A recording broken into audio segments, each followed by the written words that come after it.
भाई साहब, अगर ये इंडस्ट्री एक मार्केट है तो उस मार्केट का सबसे तगड़ा बिजनेसमैन है कन्नड़ मूवी इंडस्ट्री। मास चाहिए केजीएफ, ग्लास चाहिए मोरेना का मन है, ड्रामा चाहिए 7-7 चार्ली और कुछ सस्पेंस थ्रिलर चाहिए तो आज कांतारा भी देख लो भाइयों। इतनी वैरायटी में तो कपड़े नहीं मिलते मॉल में जितनी वैरायटी में ये फिल्में ऑफर करते हैं। इंडस्ट्रीज में एक लाइन में इसका रिव्यू बताऊं तो भाई साहब ये एक एक्सपीरियंस है। थिएटर में इसको मिस कर दिया तो राहुल जी क्या होगा, खत्म। सीरियसली बता रहा हूं। और जो मैंने इसको देखते हुए एक्सपीरियंस किया ना भाई, कांतारा को खासकर वो आखिरी के 15 मिनट वो शब्दों में बताने से ज्यादा महसूस करने के लिए उसे सिर्फ फील किया जा सकता। मैं शॉक्ड था और सोच भी रहा था कि हमारे देश में कितनी प्रथाएं और कितनी कहानियां जिनको दिखाकर देश ही नहीं दुनिया को भी चौंकाया जा सकता है। ऋषभ शेट्टी ने उन्हीं में से एक को उसकी ओरिजिनल फील के साथ हमारे सामने रख दिया है। और फिल्म की कहानी एकदम सिंपल है। 18वीं शताब्दी में एक राजा का राज था। एक दिन वो पूरा जंगल इलाके के लोगों को दान कर देते हैं। इसमें बीच में पंचुली देव की भी कहानी है जिनका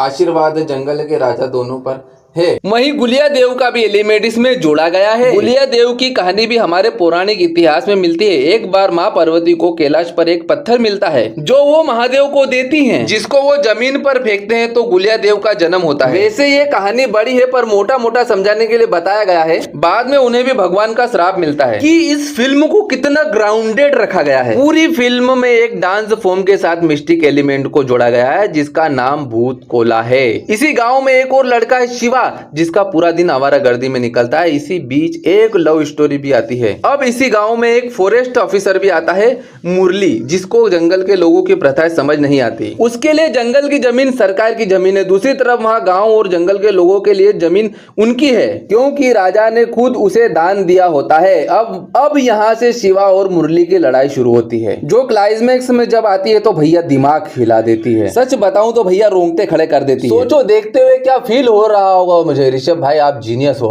फिल्म में के 3 पॉजिटिव और नेगेटिव प्लस और माइनस बात करते हैं तो पॉजिटिव में आती है इसकी कहानी में दम है, बहुत ज्यादा दम। मान लो कि भैया हाथी से ज्यादा दम इसी कहानी में। दूसरा इसका स्क्रीन प्ले और स्टोरी को लेयर बाय लेयर जो दिखाया गया है, चाहे ऋषभ शेट्टी की एक्टिंग हो, कॉमिक एलिमेंट हो, मिस्टिक एलिमेंट हो, पूरे जंगल और गांव की कहानी हो, म्यूजिक हो, ओवरऑल फील हो, सब कुछ बहुत शानदार तरीके से इसमें डाले गए हैं। और तीसरा पॉइंट है इसकी वाइब्स। बहुत कम कहानियां ऐसी होती है दोस्तों जो उनकी ओरिजिनल वाइब के साथ और आपको मंत्र मुक्त कर जाती है, ये वही है। और माइनस पॉइंट की बात करें तो पहला तो है कि इनकी कहानी बीच बीच में थोड़ा स्लो लगने लगता है, कुछ ज्यादा नहीं, थोड़ा सा। दूसरा गाने समझ में आते हैं कि डब्ड है, लेकिन मेरी तो हालत टाइट हो गई थी भाई।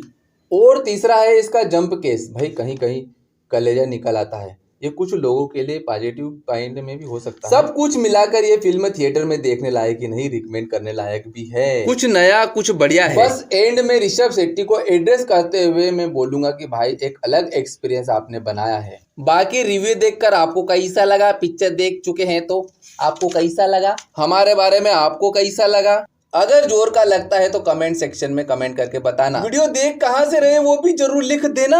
और अगर अपना नाम लिख दो तो भाई पढ़ के बहुत ही मजा आ जाएगा। बाकी जाने से पहले अपना प्यार हम पर बरसाओ, सब्सक्राइब का बटन दबाओ। Thank you for watching. जय हिंद, जय भारत।